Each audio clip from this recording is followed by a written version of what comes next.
കാന്തപുരത്തിന്റെ ഇടപെടൽ കൊണ്ടാണ് വധശിക്ഷ നീട്ടിവെപ്പിക്കാനായതെങ്കിൽ മോചനത്തിന്റെ വാതിലുകൾ തുറക്കാനും അദ്ദേഹത്തിന് അനായാസം സാധിക്കില്ലേ? ഇത് പറച്ചിലല്ലേ? ഈ സത്യത്തിൽ അങ്ങനെ ഒരു ചർച്ച നടന്നിട്ടുണ്ടോ? കാരണം ഈ പറയുന്ന തലാലിന്റെ സഹോദരൻ തന്നെ ഫേസ്ബുക്ക് കുറിപ്പിൽ എഴുതി വെച്ചിരിക്കുന്നത് എന്താണ്? ഇങ്ങനെ ഒരാളായിട്ടോ ആളുടെ ചിങ്കിടികളായിട്ടോ നമ്മൾ ആരെയും കണ്ടിട്ട് പോലുമില്ല, ഇങ്ങനെ ആരെയും അറിയ പോലുമില്ല എന്ന് അവിടെ എഴുതി വെക്കുമ്പോൾ പിന്നെ ആരോട് സംസാരിച്ചു എന്നാണ് ഈ പറയുന്നത്? ഇത് നമ്മളെ കുറെ ആളുകളെ പറ്റിക്കാൻ വേണ്ടി കുറെ അറബിയിൽ കുറെ സാധനം എഴുതിയിട്ട് അതിൽ ഡേറ്റ് വായിക്കാൻ അറിയാത്ത ആളുകളെ പറ്റിക്കാൻ വേണ്ടി നോക്കി, അതും സ്വന്തം ലെറ്റർ പാഡിൽ ഇതേപോലെ വാടകയ്ക്ക് കൊടുത്തുകൊണ്ട് അച്ചടിച്ച് ഇതേപോലെ പുറത്തേക്ക് വിടുമ്പോൾ അത് ഏറ്റെടുക്കാൻ കുറെ മാധ്യമങ്ങൾ ഇവിടെ ഉണ്ടായി.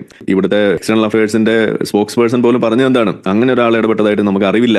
കാരണം ഇവിടെ അറിയാലോ 14-ാം തീയതി ആ റിപ്പോർട്ട് കിട്ടുന്നത്, കോർട്ടിന്റെ എക്സ്റ്റൻഷൻ ഓർഡർ വരുന്നത് എങ്ങനെയാണ്? കുട്ടിയുടെ അമ്മ കോടതിയിൽ കൊടുത്ത അപ്ലിക്കേഷന്റെ ഭാഗമായിട്ടാണ്. ആ സംഗതിയാണ് ഇവിടെ ഉണ്ടായിരിക്കെ ഇദ്ദേഹം വന്നിട്ട് പറയുന്നത് ഞാൻ ജഡ്ജിയോട് വിളിച്ച് കാര്യം സംസാരിച്ചിട്ടുണ്ട്, അത് എക്സ്റ്റെൻഡ് ചെയ്തിട്ടുണ്ട്. അതെങ്ങനെ സാധിക്കുക? ഒരു കോടതി അങ്ങനെ ഏതെങ്കിലും മുലാക്ക വിളിച്ച് പറയുന്നത് കേട്ടിട്ട് എക്സ്റ്റെൻഡ് ചെയ്യാൻ? ഇത് കേരളത്തിലെ അവസ്ഥ പോലെ അല്ലല്ലോ അവിടെ കാര്യങ്ങളുള്ളത്. ഇതൊക്കെ ആരെയാണ് ഈ പറഞ്ഞു പറ്റിക്കാൻ വേണ്ടി നോക്കുന്നത്? ഇതൊക്കെ വിശ്വസിക്കുന്ന കുറെ മാധ്യമ മണ്ടന്മാർ ഇവിടെ ഉണ്ടല്ലോ എന്നാണ് ഞാൻ ആലോചിച്ചു പോയത്.